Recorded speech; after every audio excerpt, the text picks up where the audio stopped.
Hi, everybody. We are on our last panel of the 62nd annual seminar of glass at the Corning Museum of Glass. My name is Tammy Landis, and I am the museum's curator of post-war and contemporary glass. This year's seminar is focused on our special exhibition, Sensorium, Stories of Glass and Fragrance. The theme of this session, the last session, is olfactory art, contemporary practices.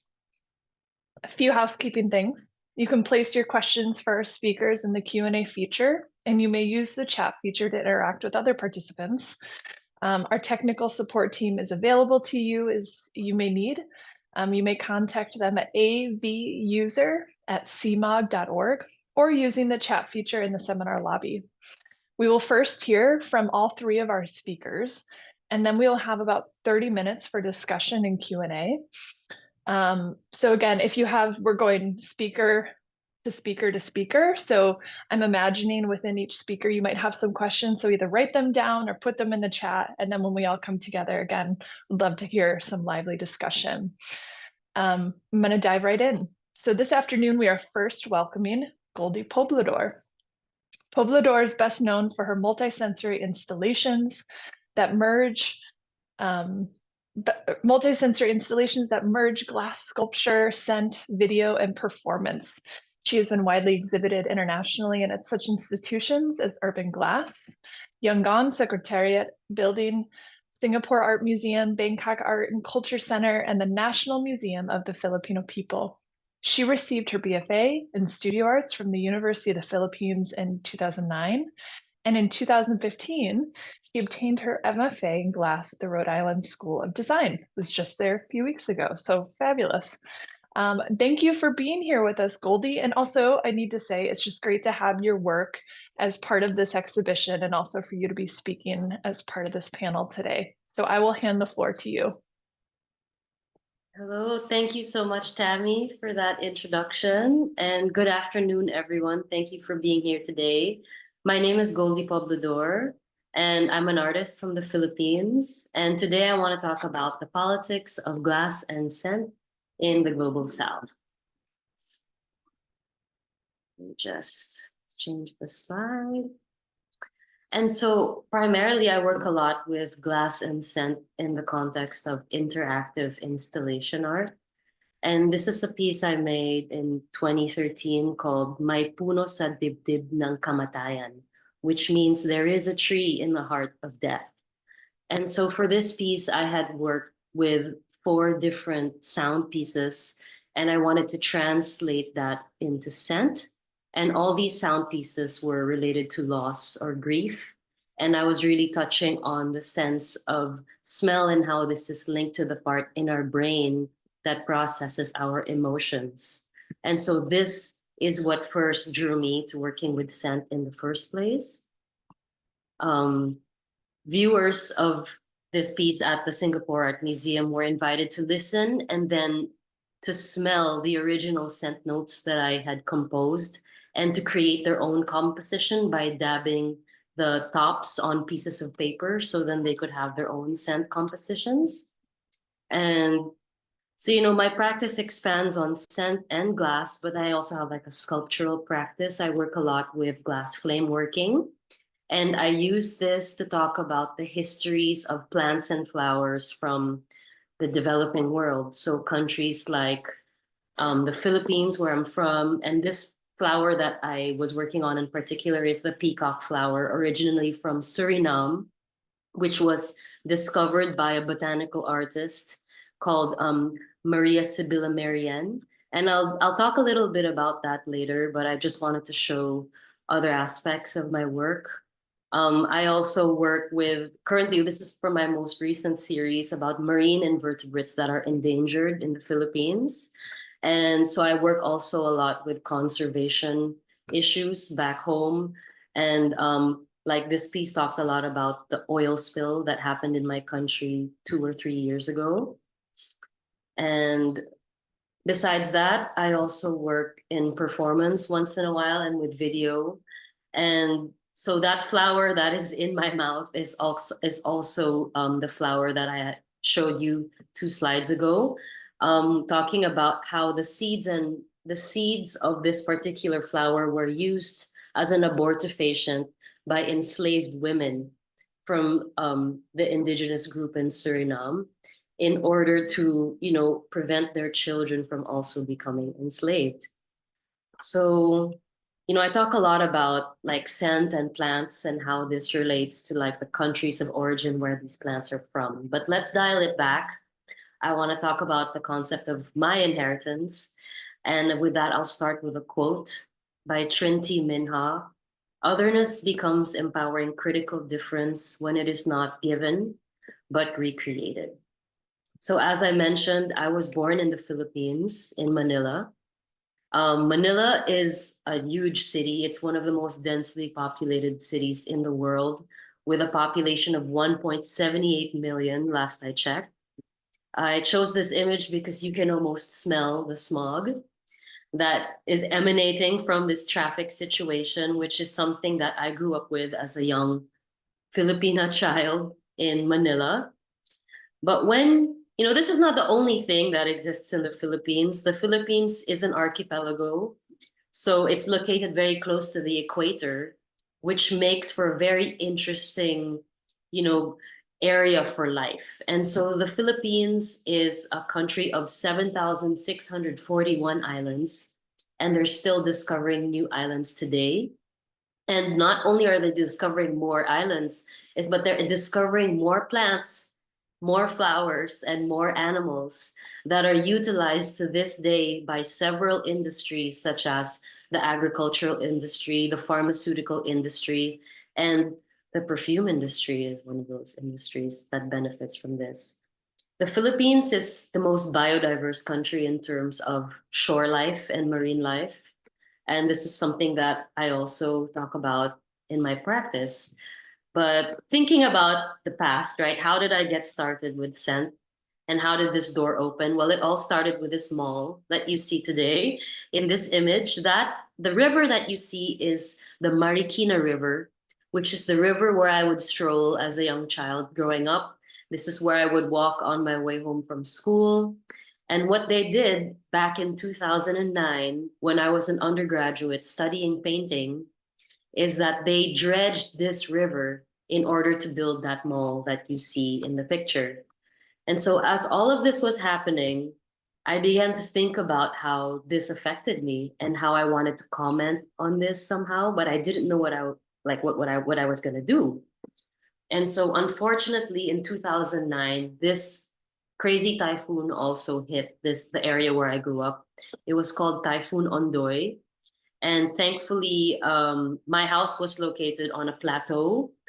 But then as you went down the road, then you would see a sight like this. And I'll never forget seeing this, is people evacuating, carrying their belongings, trying to escape the rising river water, which went above the electrical lines. And so, we had boats like you see in the picture that helped people evacuate, but, they weren't the most organized. So it took a few days, and it took a few days even for people to retrieve like their family members and things like that. So it was quite like an intense experience to, be living through this and to also be an undergraduate and working on this project as, like I'm working on my final thesis. So I apologize for how blurry this image is, but this picture is something I actually took the day after the typhoon. And as you can see, the entire area changed. That area that I showed, like where the mall was, this is that same river. And you can see that the trees were uprooted.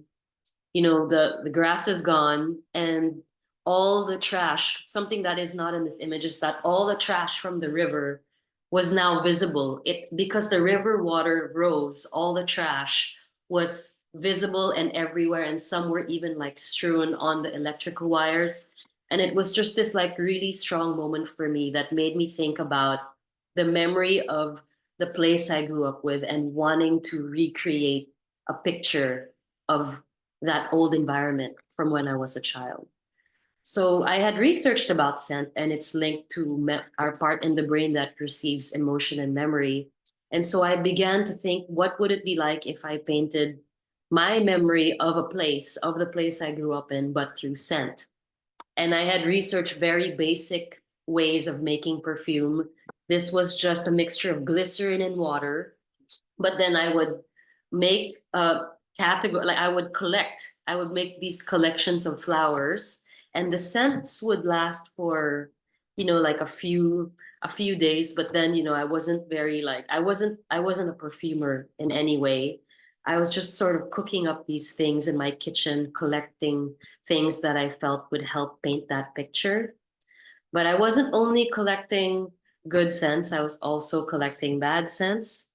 So this is like I would collect river water such as like from a place like this. This is from the Gowanus Canal from this year. It's a video actually. Let that play out. It's not that long, but just seeing this now, like this is a project I started in 2009, and now as a resident of New York City, I feel in a way connected to New York that I did this here, but it's also quite sad to see the state of the Gowanus Canal and the smell of the Gowanus Canal. So as this was all happening, I was collecting all these scents. I began to think of like the mall that they had built and how this didn't help with the typhoon. And like I had spent a lot of hours in shopping malls. My mom collected perfume, and the Philippines was a colony of Spain for 300 years. And then we became a colony of the US for less years, and we aren't anymore. But then there was this sense of colonial mentality growing up, meaning like anything Western we thought to be better.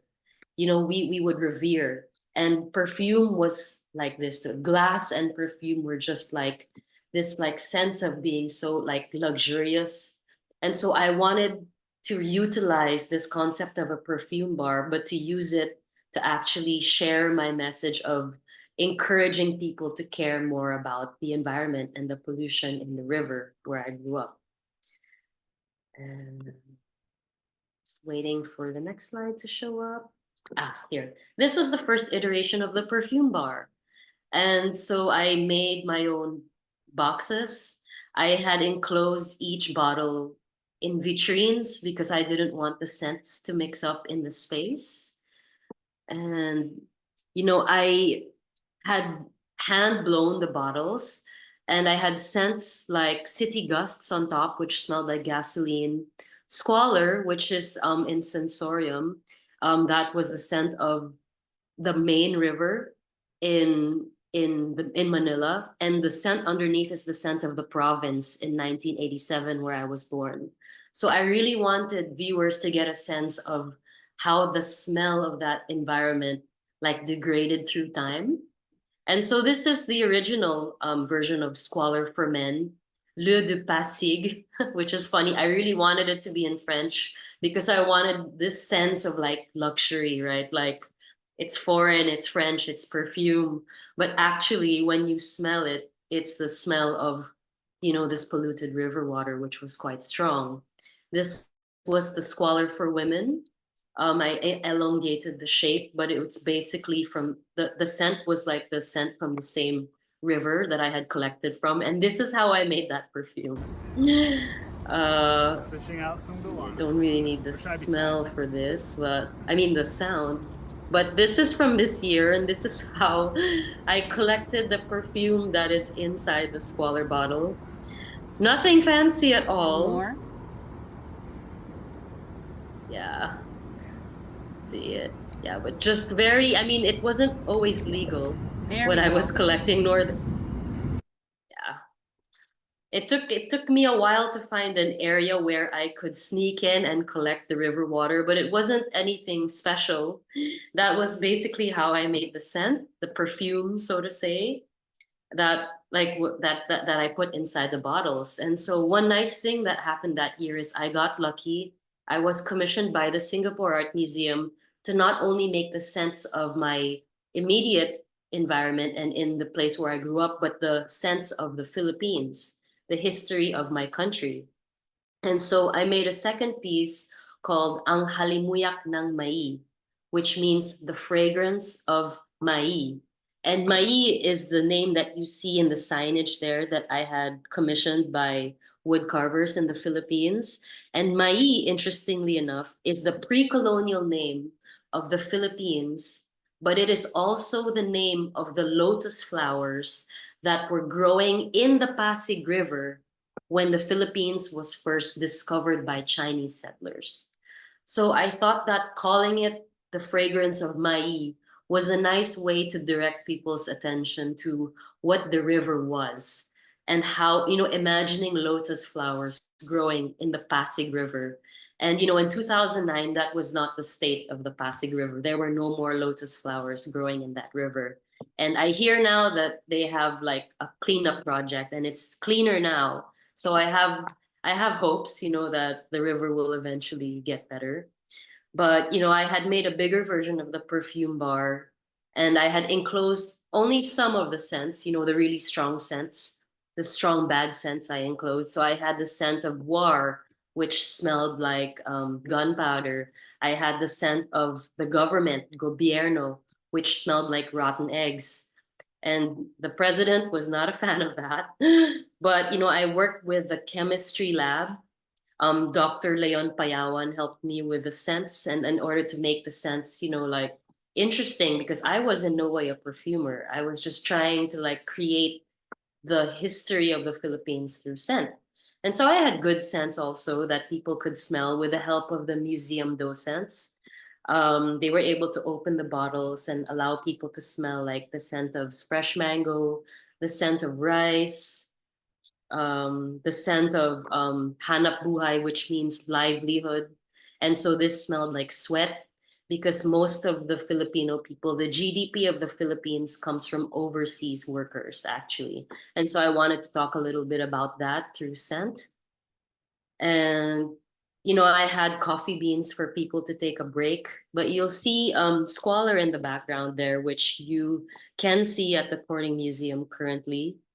And I also had very specific scents with endemic flowers, like the scent next to squalor there called wasted youth, which had the scent of the sampaguita flower, which is a flower that homeless children sell on the streets of the Philippines. So it was really like a way, the glass bottles and like this like facade of a luxurious perfume bar was a way for me to like inject my little messages, right? My critique of government or my critique of how the mall was built and therefore the river water became more polluted. And so I wanted to transition into talking about biopiracy with this quote from a book that I bought at the Corning shop called Spineless. And the quote is, when there is no separation between nature and self, the natural world is respected and even revered. And turning to the next slide. So I just really wanted to touch on biopiracy because like through my work with scent and my research into fragrance, I discovered a lot of the histories of these perfumes and how that related to Filipino flowers and the dynamic between that. And so biopiracy is the means by which corporations from industrialized nations claim ownership of certain genetic resources, right, from the global south. Um, this one, this was sorry, this is mostly from this is social media from the article that came out this year, but the Philippines is now aware of like the crime that is committed when pharmaceutical firms from developed nations, they rake in billions of dollars without giving back to the communities where they gain that knowledge. So through my research in scent and through working with scent, I've been able to interact with people such as the man in this picture, Leo. Leo is from an indigenous group called the Mangyan tribe in the Philippines. And together with a curator, Chits Ramirez, and a group of other artists, we were fortunate enough to trek into the mountains and to be able to study the particular medicinal plants and flowers of this tribe. And through this interaction, I learned a lot about their thoughts on biopiracy. And an example of a medicinal plant that was utilized is moringa. Moringa was utilized by the pharmaceutical industry. That's a plant that's originally from the Philippines. And what happens is these indigenous people actually get pushed out of their original land. And because Leo is the original keeper of this knowledge, right? And because the way they disseminate knowledge is through oral tradition, it's hard to argue and it's hard to have laws in place that protect people like Leo. And so this is something that I like to address and talk about with my practice. This is a picture I took during that trek, but I chose this image because you can see that the Mangyan people are actually so, in touch with their relationship with plants. These plants are their toys. Plants are like their toys. They live to a very old age, and they don't use Western medicine. And so plants are not just like their friends, they're their medicine. They wear them around their necks. And instead of perfume, they use flowers, they pin flowers to their shirts. So I'm pretty sure that this is also how the ilang ilang was first discovered. And so this is a later piece from 2015 where I commented on the patenting of the ilang ilang flower by, a corporation in the 1920s. And so these laws weren't in place then. And so I really wanted to show, on the right side, you have a very famous perfume. That's Chanel No. 5. And then I wanted the viewers to experience sort of the origins of the ilang ilang flower, which is but an ingredient, a humble ingredient in this perfume. But I felt that this story and the myths of these indigenous people are important. So the person on the right is smelling the more recent depiction. So that's Chanel No. 5 basically. And the person on the left gets to smell the more pure version of ilang ilang. And as I would perform within that space, I was in like sort of making a comment on how that information was passed down in the indigenous group, which is through song. And so really like giving a platform to just this way of sharing knowledge. And I had expanded on the histories of flowers through more recent pieces like this one, through video in a typical gallery setting. This is how I would display the work. I had the scent of the Dama de Noche flower dispersed in the space for this piece. But this flower also talked about like a very special scent, right? And the myth behind this scent. But yeah, and that's a tale for another time. And with that, I want to thank you and Julie and Tammy and for organizing this and for inviting me to, be a voice in this show. It's such an honor. Thank you.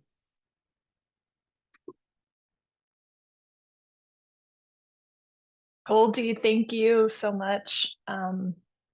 Wow, I have so many things I've written down, but I just want to comment and appreciate how you took making glass to a new depth and you thought about adding scent to your work in such a profound way to capture memory, history, and space through smells, in an expansive sensory experience. It's just really profound, really, really great. Thank you for extending that so deeply with us. I want to remind everybody that's listening in, we will take questions after all three presentations. So please feel free to use the Q&A or do that old school thing of write it down on a piece of paper in front of you, and then we can all talk about it and we can discuss at the end. Next, I want to welcome our next speaker.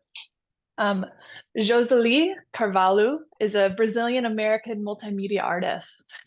She is the recipient of a Lee Krasner Award for Life Achievement and the International Art and Olfaction Sadakichi Award in the Experimental Olfactory Art category for her installation Glass Ceiling, which was presented at the Museum of Contemporary Art in São Paulo in 2018. She has exhibited internationally. Her work is in the collections of several museums, and her archives are part of the Smithsonian American Archives. Fabulous. Thank you for being here with us, Joselie. It's so good to have you. I'm excited to have your voice, and I'm going to hand it over to you. Thank you, Tamara, and I thank you to Julie and all the organizers of the conference for the opportunity to discuss the relationship between glass and smell in some of my artworks. I'll share some fragmented notes that I write while working with blown glass and making smells. And I can't ignore at this moment that we are on the brink of breaking the glass ceiling with Kamala Harris as the first female president of the United States. And I say the glass ceiling because I have done also an installation, glass ceiling, in 2018. And it had to do also, I was expecting Hillary to come in at that time. So let me start moving here.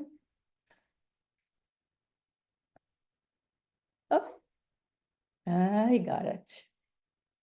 Okay, I started as a printmaker, and today I work with several media, depending on what I have to say and what I wanted to say. The female body was the first map, the foundation of my practice. Women have been the protagonists of my diet of images and smells. It's a sensorial, non-linear narrative of questions, images, sounds, smells, fantasies, memories, and socio-political preoccupations since early 70s. Each series is a chapter, each artwork a loose page of a book that can only end with my last breath. History and oral history have provided me with a methodology of conceptualizing the work. It has given me an understanding of how we, human beings, behave, repeat, and forecast throughout the times. It gives me an anchor to proceed with this narrative, where images and smells repeat themselves, acquiring new meanings in time and space. Interactivity is a motivation throughout my art practice. The installation is Smell Flasks. It started with 300 empty perfume bottles at a residence in Vienna, Espírito Santo, in 2011. For this residence title, what are the smells that keep the memories of a town? I gave empty flasks to anyone in town to fill them with a visual representation of a smell memory. There were no smells. This installation has been present at other exhibits, allowing the public to interact visually with the smell and participating in the making of the artwork. Today we have 2,500 smell flasks, archived, numbered, and titled.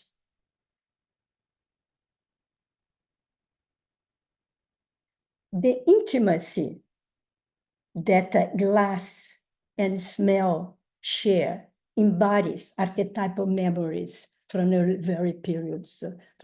early periods in history. I see them partners. We are born with odor and taste preferences and acquire it from the amniotic fluid of the womb.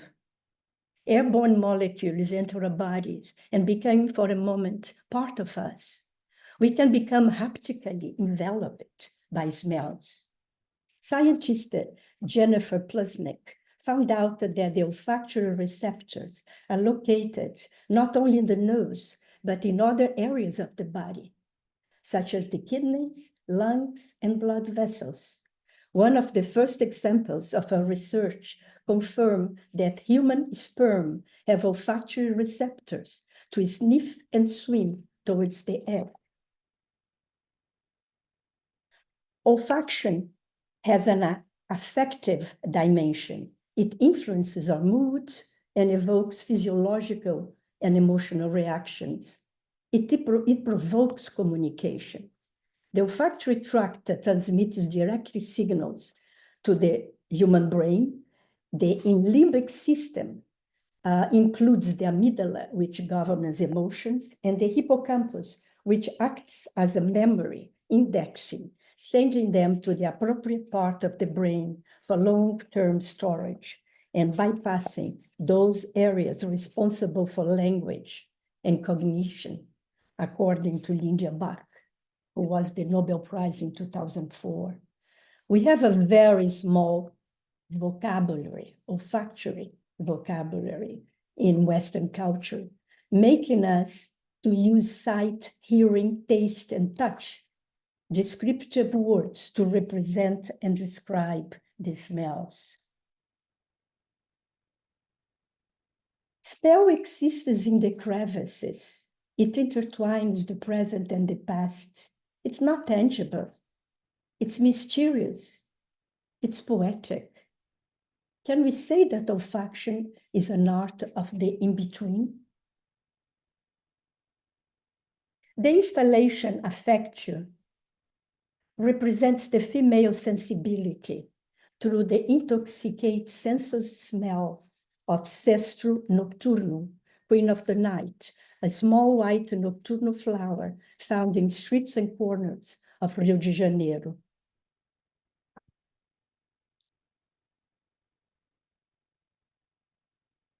A blown glass vessel nests the tiny smell encapsulated as tiny eggs, allowing the nose to penetrate the transparent glass. Touching the hardness of glass brings a counterpart to the invisibility of smell. Olfaction establishes the emotional interplay between oneself and the artwork, between oneself and other individuals sharing the same space. Yet it's unpredictable in how it affects each one of us.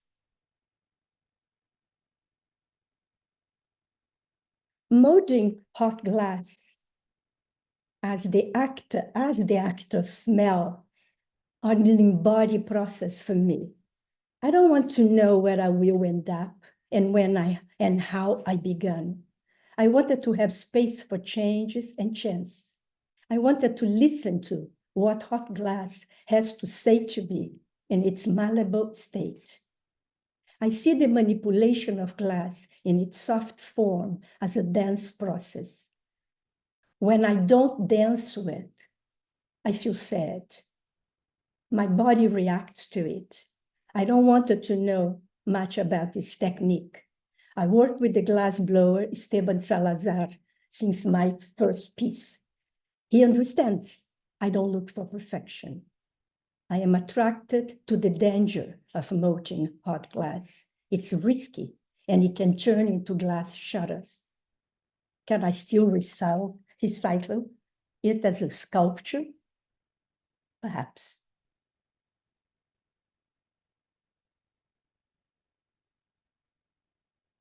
The process of manipulating glass is very sensual for me. As I molded it, I perceive female and male forms coming about. It asks for a full presence and intimate interactivity among myself, the blower, the glass, and the fire, giving space to chance.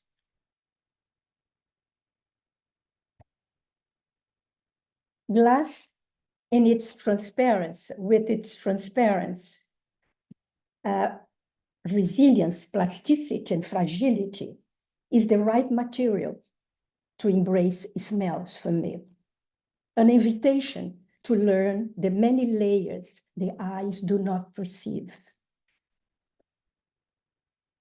Breathing is essential to blown glass and basic to the act of smell. We inhale to smell and exhale to blow glass. We smell 23,000 times a day with every breath we take it. It's the only sense that we can't escape from. When I was 6 years old, my grandma used to tell me, go take a bath if you don't want to smell of codfish. This smell memory from my childhood was my introduction to the world of smells, with a series of installations and drawings. Smell of fish. This was in the early 80s. But it was only in 2009 that I was able to create conceptual smells as protagonists of my visual sound installations, thanks to the support of Givaudan do Brasil, a multinational company devoted to fragrances and flavors. My intention is not to duplicate existing smells, but make conceptual smells that can suggest different meanings, such as the smell of invasion, of death, pleasure, persistence, anoxia, and others. The smell of fish was present only as a memory in image, sound, poetry, transparent silk screen, plexiglass, wine, performance, and projections. Codfish cakes were served at the openings. Human relationship to others is very complex, and it's made up of many confusing myths, cultural taboos, lack of scientific knowledge, and above all, a deeply rooted fear of the invisible. Olfaction has been understood for a long time as a sense of madness and savagery. Perhaps now, with new olfaction research, medical studies of smells as a diagnostic tool in Alzheimer's and Parkinson, and COVID to instill curiosity, olfaction will become more inclusive in contemporary art. In early 2000, I started an imaginary voyage of recognition of Brazil, my birth country, which I had left in 1964 at the time of the military dictatorship. It was a search for the smells of a forgotten nest of my growing up. It starts with the photograph of a small bird that, in the process of building its nest, crashed towards its own image reflected on a glass window panel. A suicidal act, or just a fragile act of construction of a nest? The serious glass nest became the representation of this basic need to be sheltered in a moment in which the sense of home is threatened by wars, migrations, displacements, pandemic, and environmental collapse. The nest, the place where our first sense, the olfaction, meets this primeval necessity of protection, shelter, as the first place where we learn, according to Spinoza, to affect and to be affected by others. Nidus Vitreu, glass nest, was a large and yet intimate construction of 1,000 branches molded in the fragility of glass resin and built with the strength of avian architecture. My first smell was nest, emerging from the center of the sculpture and taking over the room in its entirety. And 3 other smells placed individually around the space. Wet earth, open sea, hot sun, smells of a collective shelter, our planet in danger of extinction. Birds eventually leave their nests. 1 year later, the glass nest was abandoned and became shards of memories.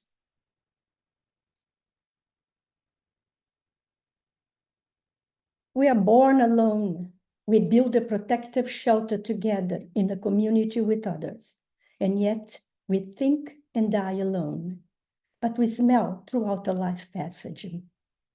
The body inhales the last smell at the same time that exhales the last breath.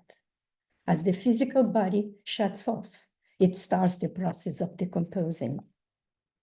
Throughout history, the rites of death have been inseminated with an olfactory capacity. Glass has sometimes been associated to death, to visualize the body.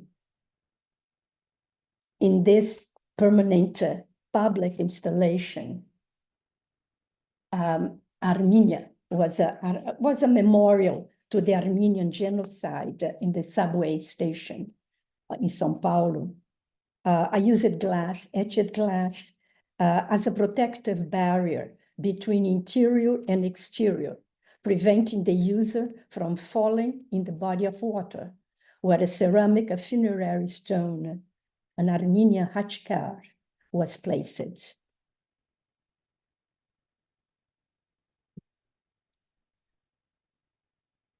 An interplay between life and death can be noticed by the molecules of putrescine and cadaverine. They are partly responsible for the smell of rotting flesh that accompanies the decomposition of organic material. The same molecules are part of the characteristic odor of semen. In olfactory terms, death and conception are closely linked. Perhaps this vital continuity in death, putrefaction, rebirth was perceived in rural cultures where the odor of excrement was welcome because of its fertilization quality. For the last 50 years, I have collected broken wine glasses. Very early morning, I was rearranging the broken goblets on the old black marble fireplace, right underneath my self-portrait upside down, and I caught a whiff of sour breast milk odor in a shard of one of the broken glass. It was the beginning of shards, an olfactory artist's book, broken glass photographs, and blown glass installations. One after another, the wine glasses broke, while I collected the pieces without questioning the reason. But now I question why I hoard glass slivers. Why saving the cutting sharpness of shards? Could it be the need to have at hand a weapon to puncture or dig into the arteries, to have a penetrate instrument whose future function could be to make wrinkled skin bleed into death? Or would the shards be just a shelter for individual and collective memories? In glass ceiling, conceptually, I brought together the wine glass shards as blown glass vessels with 6 original smells: affection, pleasure, illusion, emptiness, persistence, and absence.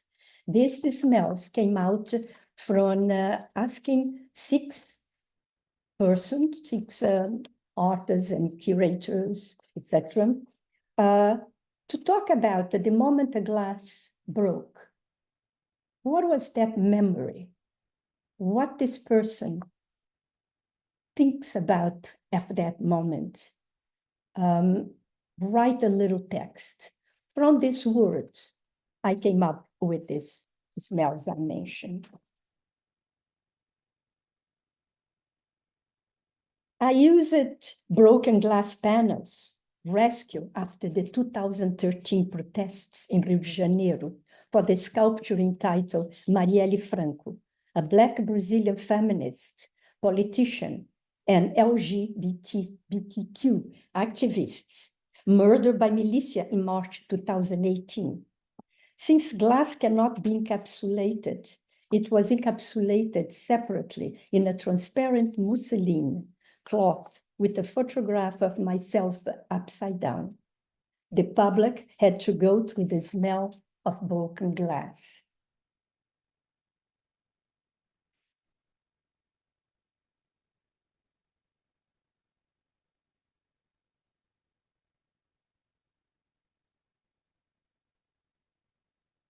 The installation resilience part of the glass ceiling comprised of 6 smells enclosed in blown glass nests as memories from the protests. The smells: pepper for pepper spray, lacrima for the smell of tear gas, anoxia for the smell of bacteria, dust for the crumbling building, queen of the night, a peaceful and affective smell, and the smell of barricade, shown here in this slide, made up of burning trees, tires for protection from the police. I entered the world of glass blow in 2016 to reconstruct metaphorically the collection of broken wine glasses as vessels, nests, and shelters for smells. It was totally by chance. Someone heard a talk of mine in Boston, and asked me, don't you want to do blown glass? I said, what? I always love it to do it, but how? I don't know where to go. And he told me, come to urban glass. And that's how I started.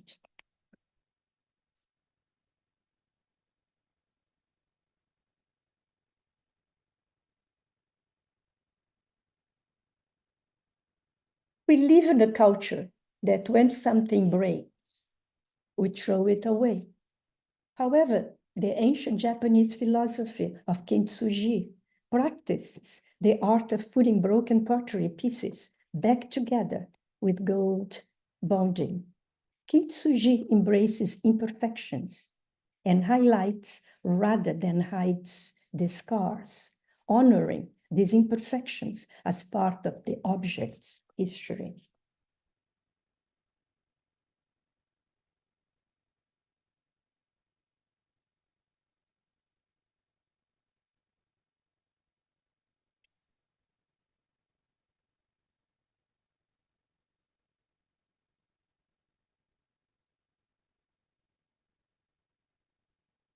Suspensio, the interruption of time, was elaborated during the pandemic. I spent days in my garden calling and feeding the birds. There were moments of peace.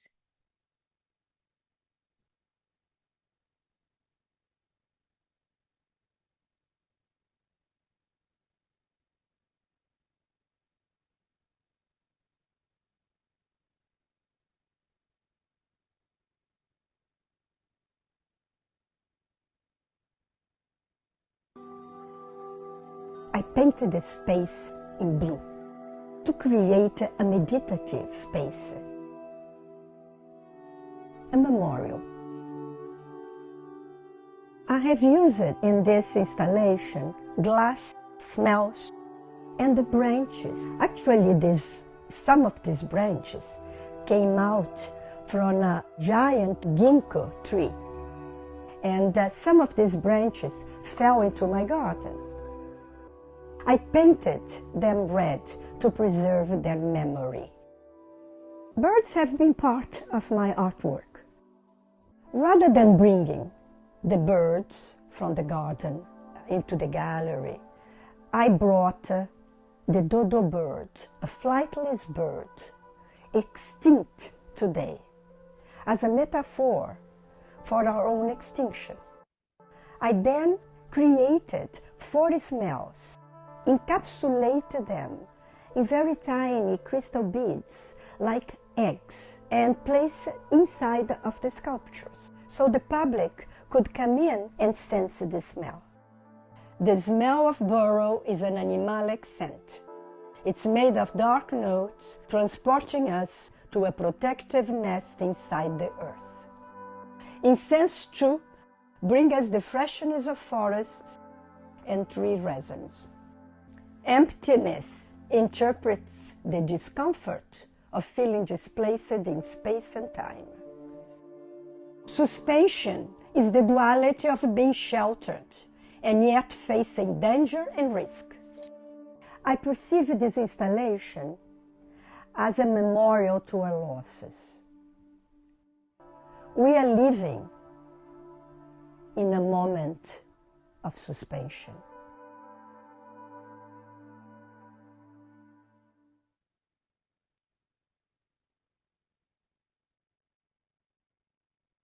Thank you very much.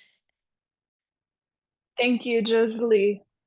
Another profound moment. Something that came to mind is you and Goldie both, this idea of sculpting scent, sculpting memory, and such a profound sense of realism to what you're bringing to your work, because you're bringing in scent in the way that you're doing. You're not fabricating a fake scent. It's so raw from where we live and how we live. So okay, I look forward to talking.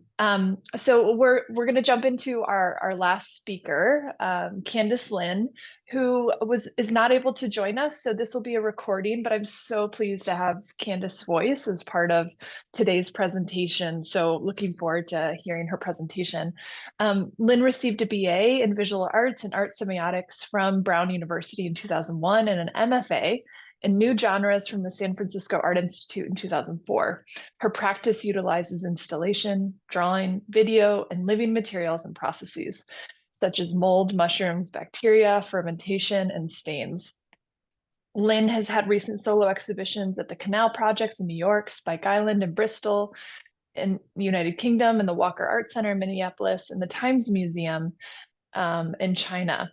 She is the recipient of several residencies, grants, and fellowships, including the inaugural Ruth Award, the Anonymous Was a Woman Award, the Gold Art Prize, and the 6th Arnaldo Pomodoro Sculpture Prize, and the Joan Mitchell Painters and Sculptors Grant. She currently is an associate professor of art at UCLA and lives and works in Los Angeles. I hand it over to Candice. Participate, even though I don't know anything about glass. I do make work, visual work, artwork that thinks about scent, activates scent, and other sensory experiences beyond the visual. And I think it's a very fascinating topic, and I'm happy to be here. I'm Candice Lin. I'm an artist primarily working in sculptural installation and also an educator at UCLA in the Department of Art. And I often use organic materials that examine histories of colonization and global trade and social relations of race, gender, and sexuality, among other things.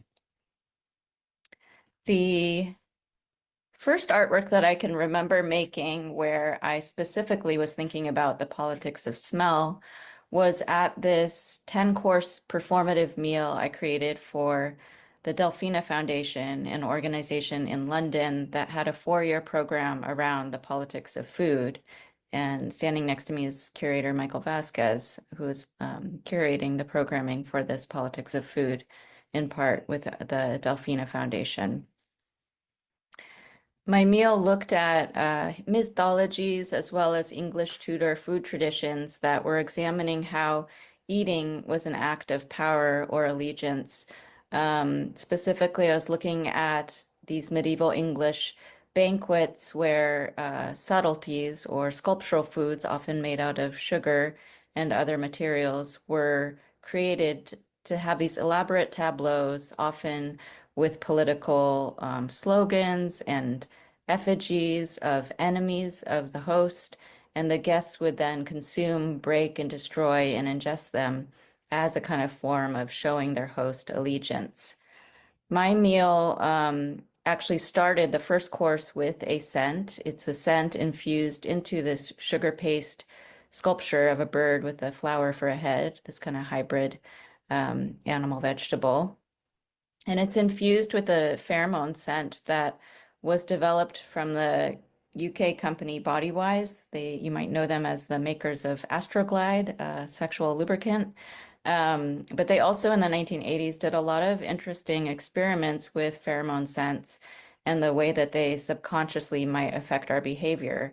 This one, they sprayed on debt collection letters and found a 40% increase in successful debt collection. So I thought that was really interesting, and I thought it would be funny to play with this use of this pheromone scent to talk about issues of power within acts of ingestion, ingesting food, ingesting smell, and to think about how our bodies are kind of open to these relationships that we may not even be consciously aware of. So I had my visitors, my guests, smell the smell before starting the meal, before explaining to them the backstory, and then let them know they were all now effectively under my submission and control.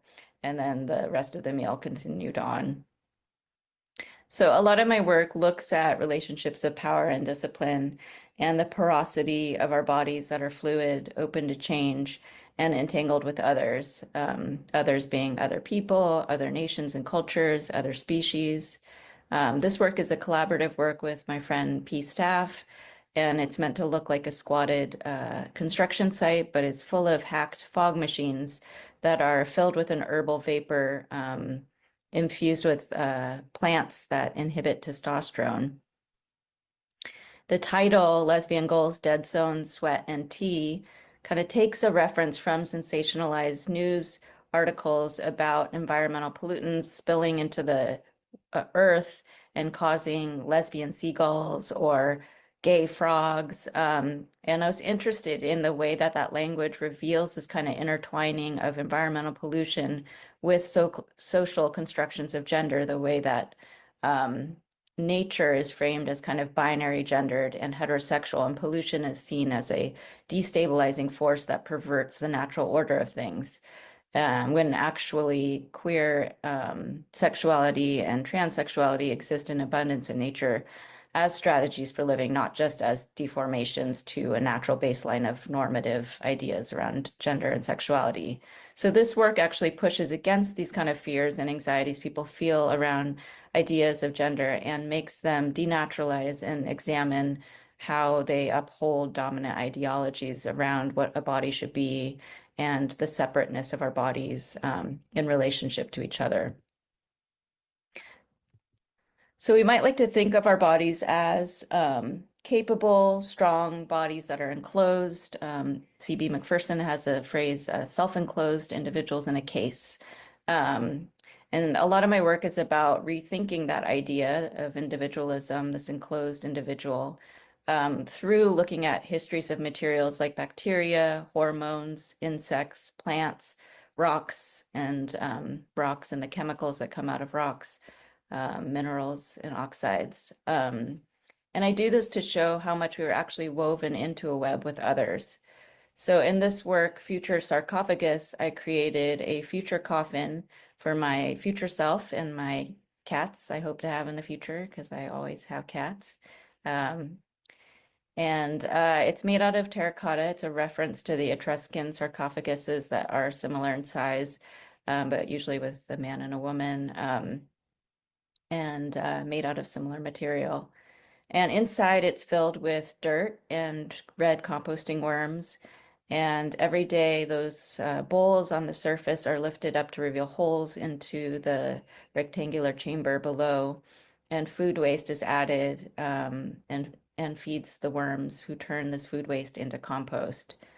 Other bowls in this tableau are filled with seeds of rice, wheat, corn, beans, other things that could be planted in the earth generated from this process of regeneration of waste into compost. There's my future demon self and cat friends. The work imagines methods of burial that speak to new forms of kinship and acknowledgement of our entanglement with the world. And the size of the chamber, which holds the dirt, is about the size of a small bed. So it suggests a kind of resting place where one's body could be facilitated in becoming a nutritious earth to grow other forms of life. Nearby this same installation was this work, Decomposition number 1 and 2. And they were these vitrines filled with porcelain sculptures of skeletons of animals that don't exist now but might in the future, genetically modified animals or animals that have fantastically evolved in response to everything that's happening in the environment. And they are covered in a kind of meat paste made from dried fish and shrimp mixed with my dead skin, hair, and nails. And they're being eaten by flesh-eating beetles.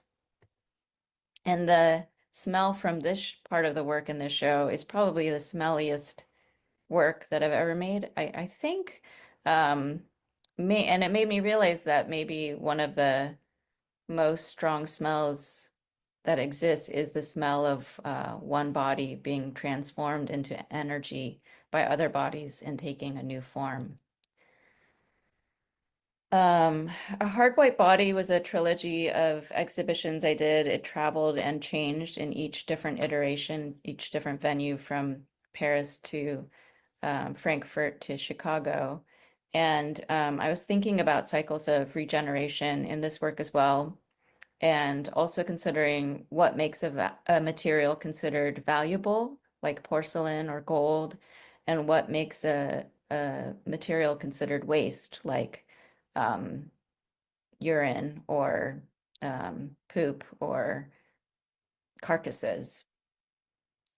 And I was looking at the history of porcelain, and especially in the 1500s to 1700s, when Europeans really prized it as this exotic material coming from Asia that they had no idea how to reproduce.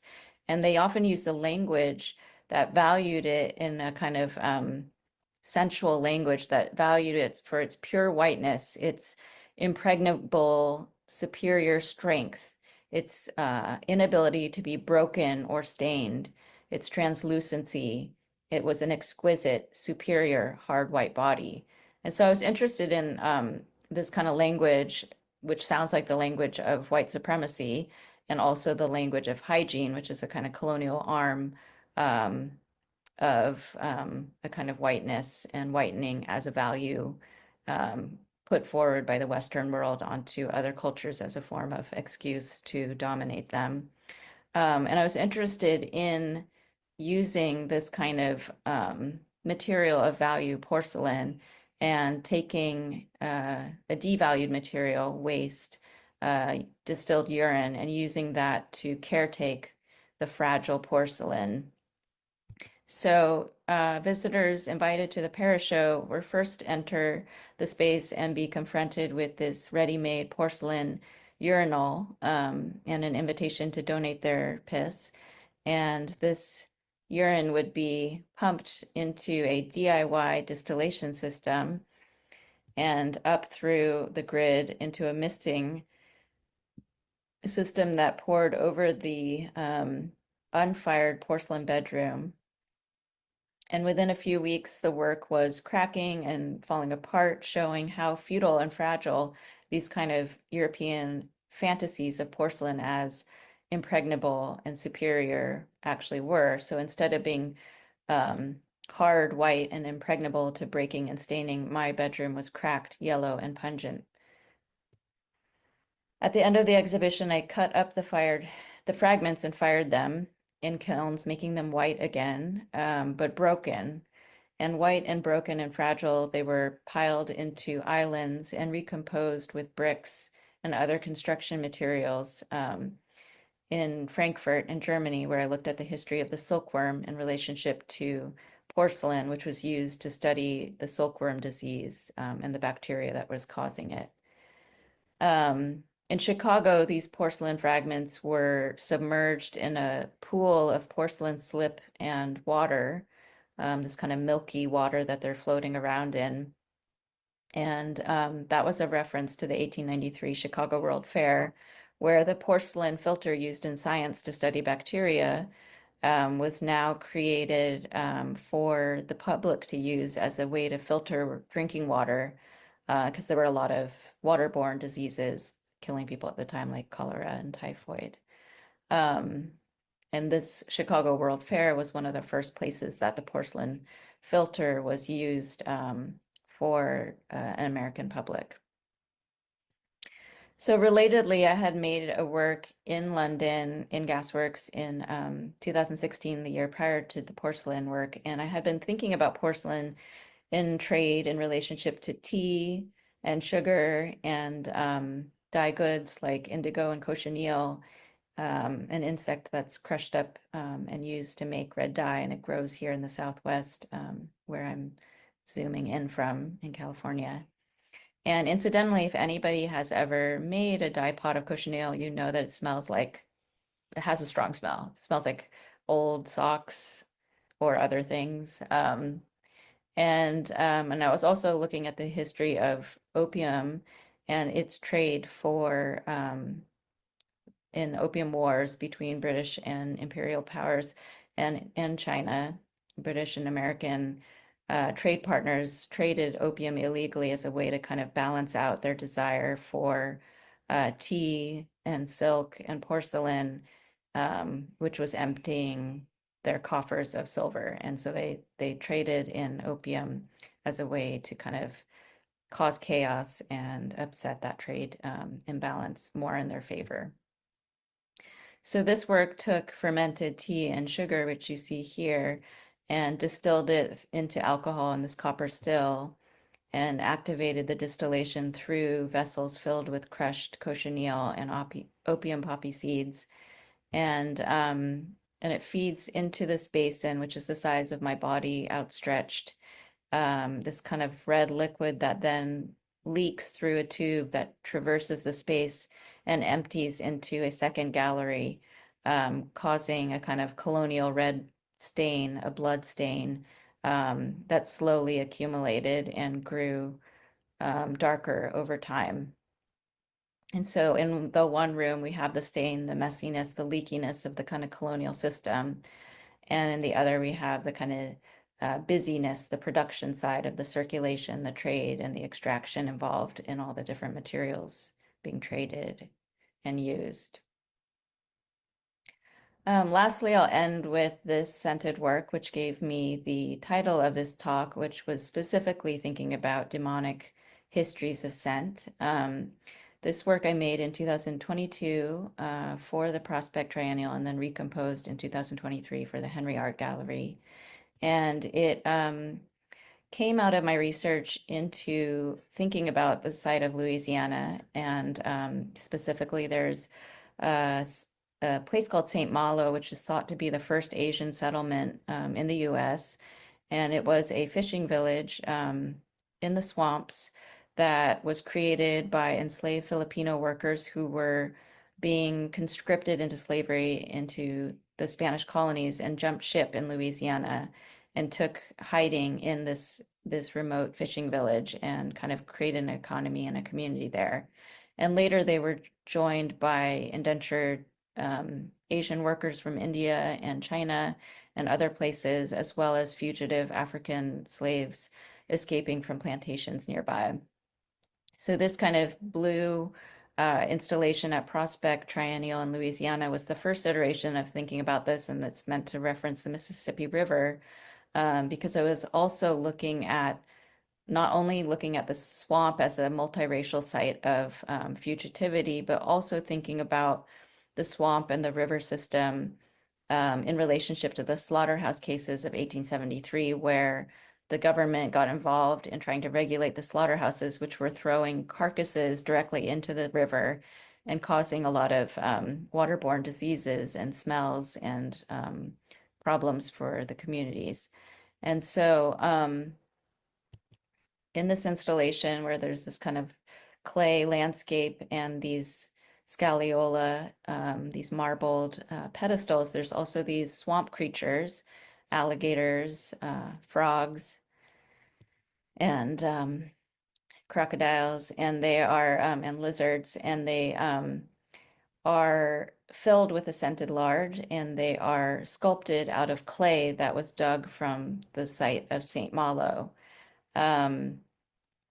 The fat and the candles that you see filling them are infused with a scent that I created from dead carcasses that my cat brought me, so carcasses of rats and birds, and mixed with dried shrimp and fish as a reference to St. Malo's origins as a fishing village.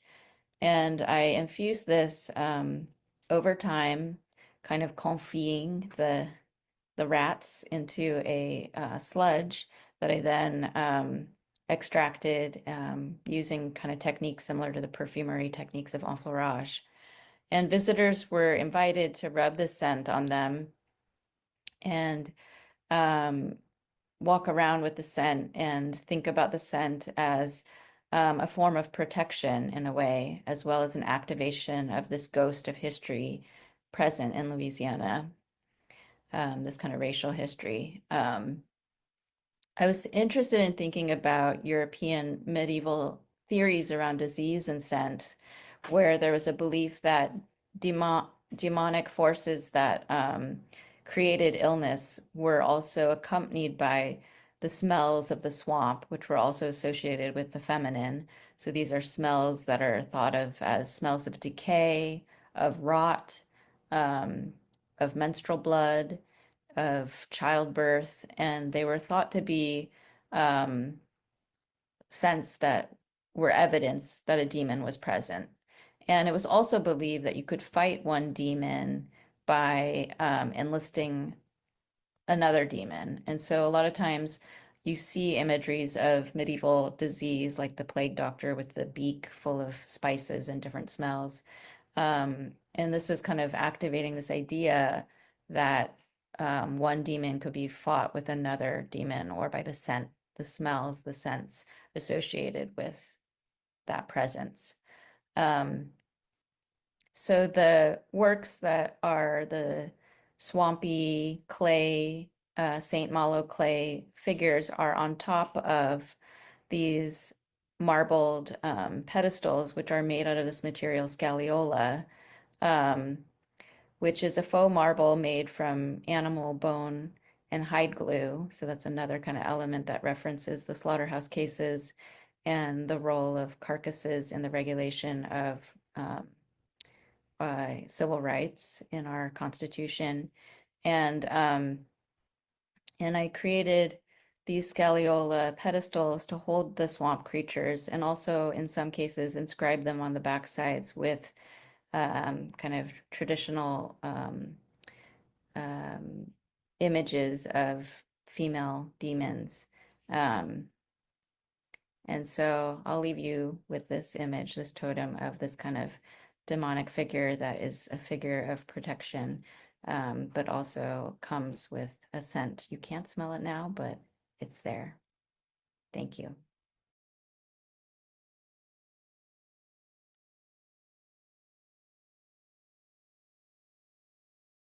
Wow, thank you to Candice for recording that in advance. It's amazing the complexity scent can bring to the visual experience in terms of installation. I'm thankful to say that I experienced that exhibition, those last images that she was showing at the end, and it was really profound to be moving through an exhibition and for the curator to invite us to touch and smell, and that really stood out to me, and that it was not just pleasing smells. So Candice's work has been echoing with me for some time because of the tangibility of that experience.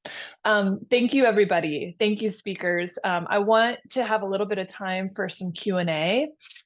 So those of you that might have some questions, feel free to go ahead and put those in the Q&A. While you are doing that, I will lead us with a question. As a curator of contemporary art, I see a lot of installation images. I see a lot of pictures of contemporary art, of exhibitions, and what really struck me today during this panel, and for both of you, was the use of the other, either with the communities that support your work, the communities that come to your work and are an active participant in your work, those that take it with them. I just really appreciated the tangible experience of the other and the viewer as part of your exhibition practice. And I'm curious if you want to comment on some of the responses. We all are here virtually seeing your work in a static state per se. And I'm wondering if you could just echo a little bit of the lived experiences of these projects from the voice of others, if you can happen to think about some responses from visitors or communities that were a part of the project. And this can go to either of you. So I don't know if, go ahead. I think I can answer that, unless I'll go I ahead. was starting to bring my image. Do you want to go ahead, Jocelyn? No, you do, because I was started to bring my image and I wasn't able to do it. So I kind of... Okay. Well, I do remember. Oh, there you are. Yeah, I see you also. Hello again. Yeah. Well, I just all your presentations were also like that. They're just so fresh in my mind, and Candice and just like thinking about what she was just saying about how the demonic scent of childbirth, right? That rings in my mind, like, and this idea of, the other smells bad, like that you can relate that to so many like lived experiences, as like, let's say, even just an immigrant. The smell of your food is strange, right? The smell of the fish, right, of the codfish, like kind of exemplifies you as this, like, maybe the smell is a warning, this person is different, right? And so to actually use that scent and to purposefully make people experience it is quite a strong experience, I would say. I mean, people's reactions in the exhibition spaces, like I guess in my experience have always been either, oh, they're interested or they really don't like the work. And it's funny when let's say someone in like a political position would smell the work and like completely not look at my work at all, after that, or just be so offended by that smell. Like, why use that horrible smell, the demonic scent, right? And I feel like it's important to note that experience, like, and it's hard to translate like the feeling of feeling othered, but the smell, like when you smell something and you smell something that's not pleasant, that's such a visceral experience that like, then like the experience then, or the message is stronger, if that makes sense. Yeah, I think it was quite interesting to see the cultural part of the segment of smell, of how smells is sensed, because even in terms of what Candice brought it on, the smell of childbirth and the smell of women as a very demonic and very bad one, right? I brought it a real prejudice against women's desire, which was very different type of memory, because once the smell of fishes, there was that phrase that someone told me when I was 13 years old. My brother told me that the ocean used to smell like meat till God let Eve bathe in the ocean.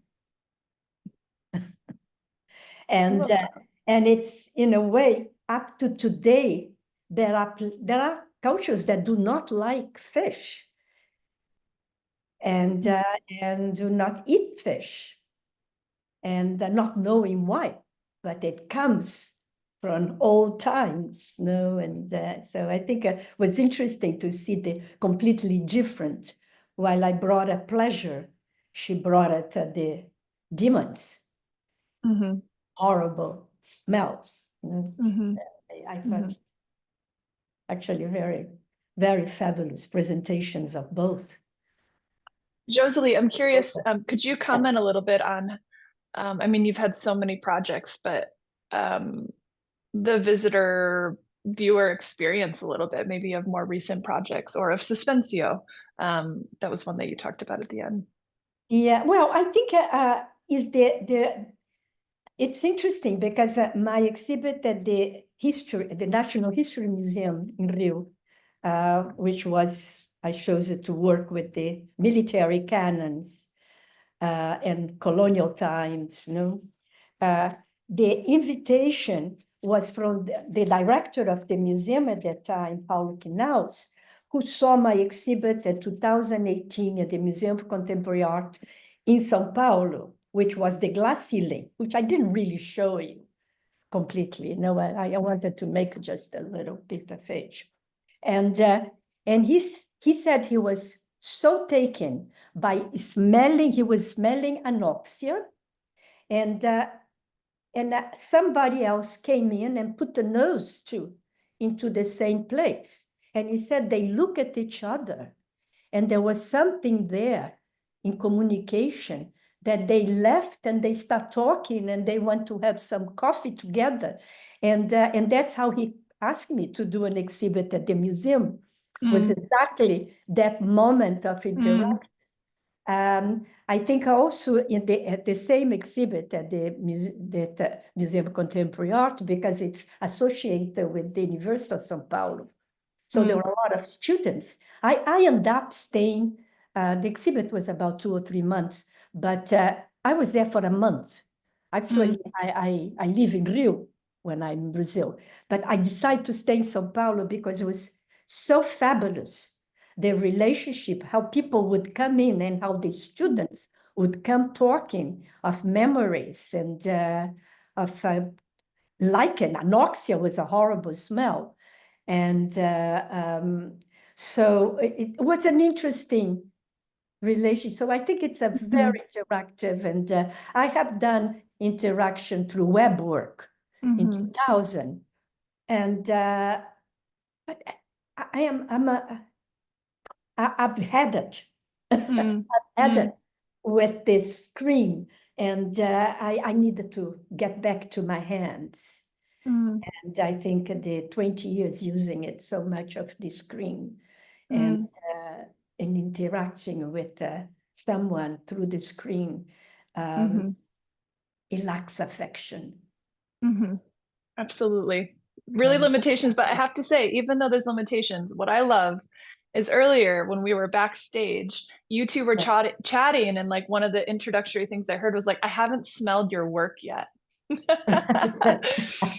it's like, I can honestly say I've never been a part of a panel where that was like the introductory conversation between artists. And there is something so real about that and your distinct practice and what you're bringing to the table. And I just applaud you both for the work that you're doing and the complexity that scent carries with it. I mean, there's so many echoes of each of you talking about site, place, history, memory. And the complications with that, but also very much materials that are present in the environment and not fabricated per se, and that you're going to the reality of our world and making us draw more attention to that through smell. It's really deep, and I think it sits with people completely differently, and that's why I was curious, about that lived experience of seeing and being with your work. And within that, I'm curious, what would you say, if there's someone who's listening, they're, getting their MFA and they're in sculpture and like, what? I haven't thought about scent. What are challenges in working with scent as a concept, as a material, as an installation, you name it?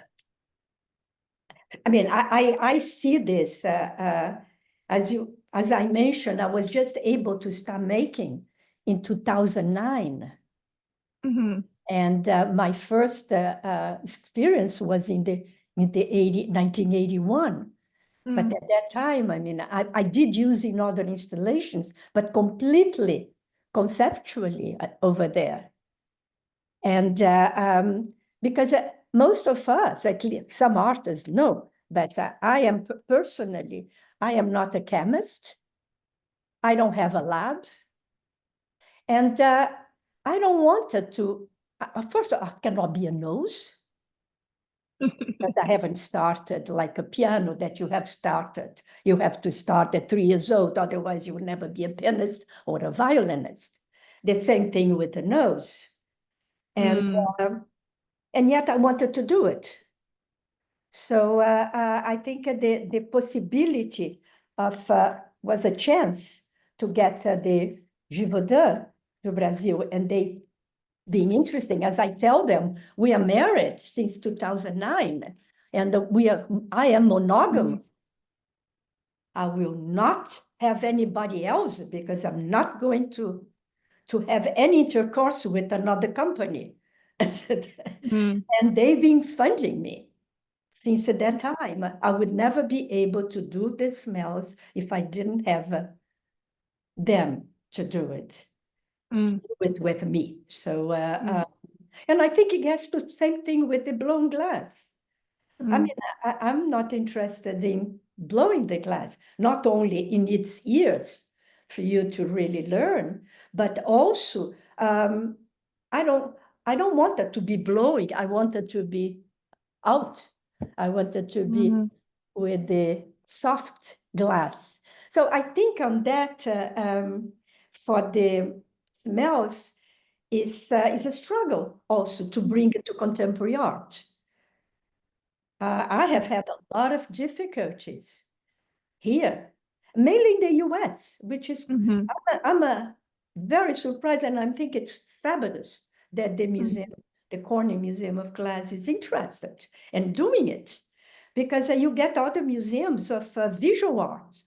They want to run away. I had someone at the Brooklyn Museum telling me, we cannot put it smells here because it can affect the rest of the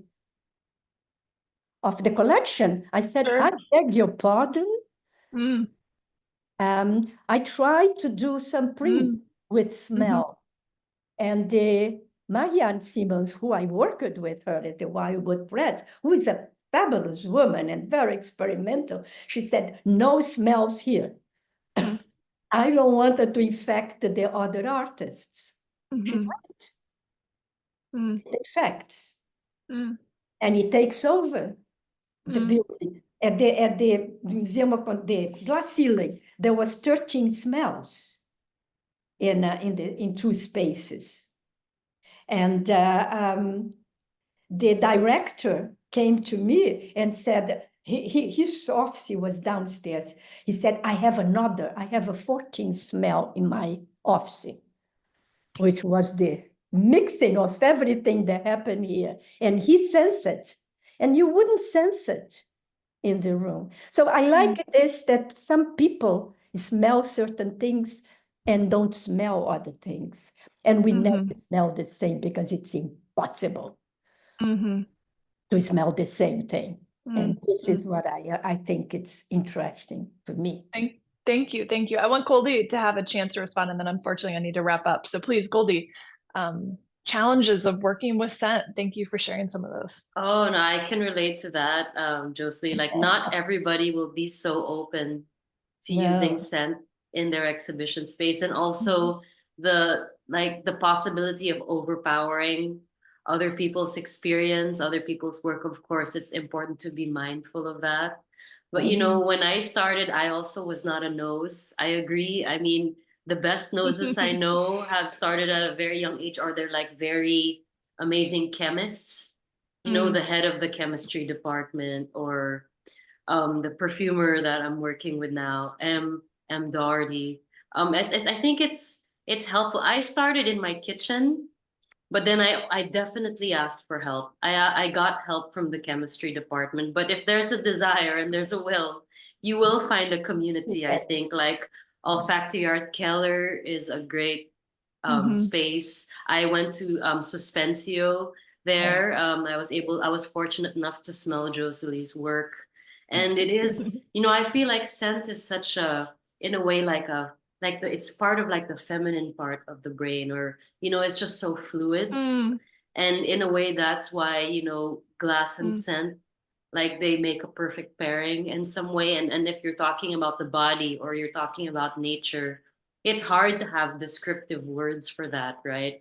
It's hard to pin something down and have something exact. So, my advice is to reach out to perfumers and chemists if you're starting out, right?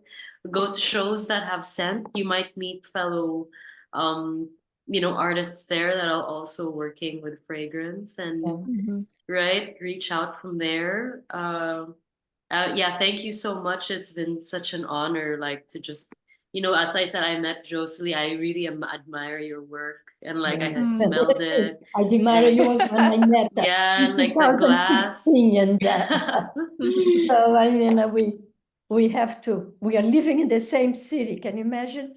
And haven't seen each other just through smelling each other. Just through smelling, yeah, through the experience of smelling. Each other's work. And one thing, can I mention just one thing very fast? I think something that sometimes upsets, there are a lot of young people now working, there are a lot of new people coming out, mainly after COVID, I think. In these last few years, it came out a lot of people working with smells. But I sometimes it upsets me a little when the works can be jokey, can be funny, because it smells is seen as superficials, as perfumes, that you just put it here, and that's it, and you go.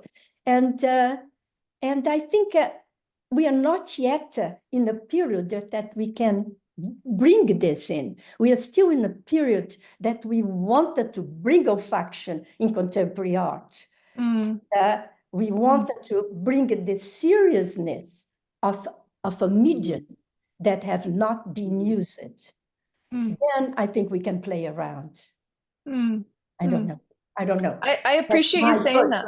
Huh? I would agree. I think there's just I'm just struck by and the experiences I've had where there's scent. It's just like it's a whole nother dimension of reality and humanity when you're bringing scent into your work, and the fact that you've selected these particular scents, that speaks to something. And then we all have our different nostalgia that speaks to something. It's just such a human scent.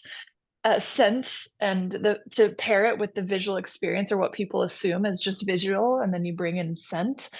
People have been adding complexity to this for years, and scent has been a part of that. But I hear you completely, and I think I hope the world is growing. I mean, toward being more open, and I think the field is. But we don't need to go on that tangent. And I'm excited to end on this, and I appreciate you both for grounding, a bit of the reality of your practice.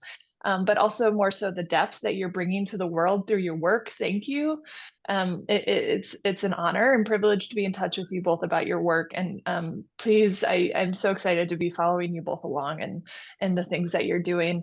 So I'm going to wrap up. Thank you both. Thank you also to Candice. Thank you. I also, I must give for a nod of inviting. gratitude to Julie for your finesse in bringing this seminar in play. It wouldn't have happened without your brilliance. And Isabel for your mad logistical skills and making it happen here on the CMOG team. And to the AV team, I want to come hug all of you because you've just managed a complexity of international speakers and audience members. And it's just truly an art form in itself to make this all happen. So thank you for your flexibility and for your presence in making this happen. So here's a wrap of the 62nd annual seminar in glass.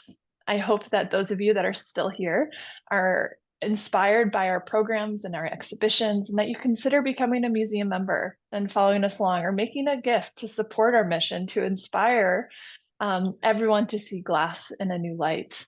Thank you to everyone for joining us, and I hope to see you in person at the Corning Museum of Glass at one of our next virtual events or next year's seminar. And we have a November virtual and in-person event where we're revealing this year's Raycow Commission on the 14th, which I'm particularly excited about. So please follow us along. Thank you, everybody. Thank you, thank you, thank you. And I wish you all the best in this season and a happy fall to those of you that are experiencing the fall season. Thank you.